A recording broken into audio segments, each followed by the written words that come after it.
तुमच्या बाळाचा 6वा, 7वा, 8वा महिना चालू आहे आणि बाळाला पहिल्यांदा जेवून घालण्याचा तुम्ही विचार करतायत तर हा संस्कार नक्की करा. नमस्कार, मी वैद्य जीवन जाधव. फ्युचर हेल्थ जनरेशनमध्ये बालायुर्वेदमध्ये आपण अनेक प्रकारचे संस्कार बघत आहोत. आज आपण खूप महत्त्वाचा बाळाच्या आयुष्यातला अन्नप्राशन संस्काराबद्दल माहिती घेणार आहोत. या संस्काराबद्दल अनेक लोकांचे विविध प्रकारचे गैरसमज असतात.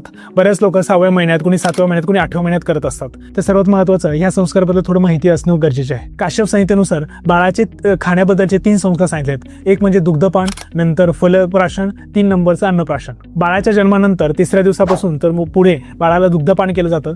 त्यानंतर 6व्या महिन्यापासून पुढे बाळाला फलप्राशन केलं जातं, म्हणजे फळांचा रस काढून दिला जातो. त्यानंतर पुढच्या 6व्या ते 8व्या महिन्यापासून मुलांना अन्नप्राशन संस्कार केला जातो. बालायुर्वेदच्या अनुभवातून असं लक्षात आलं आहे का मुलांचे जेव्हा दात येतात त्यावेळेसच त्यांना अन्नप्राशन संस्कार केला जातो. त्याच्या आधी म्हणजे 6व्या 7व्या महिन्यामध्ये तुम्ही मुलांना फळांचा रस काढून त्यांना फलप्राशन संस्कार करू शकतात. लहान मुलांच्या वयाचा जर आपण कॅटेगरी बघितली तर आपल्या लक्षात येतं का आयुर्वेदशास्त्रामध्ये 3 कॅटेगरी सांगितलेल्या आहेत. एक म्हणजे शिरात, शिरान्नात आणि अन्नात. शिरात म्हणजे वयाच्या 6व्या ते 10व्या महिन्यापर्यंत, तिथून पुढं 8व्या ते 15 महिन्यापर्यंत बाळाचा शिरान्नात म्हणजे बाळाला दूध आणि अन्न इक्वल प्रमाणात दिलं जातं आणि 15 महिन्यानंतर बाळाला पूर्ण अन्न दिलं गेलं जातं. या अन्नप्राशन संस्कारामध्ये षड रसांचा वापर करून संस्कार केला जातो.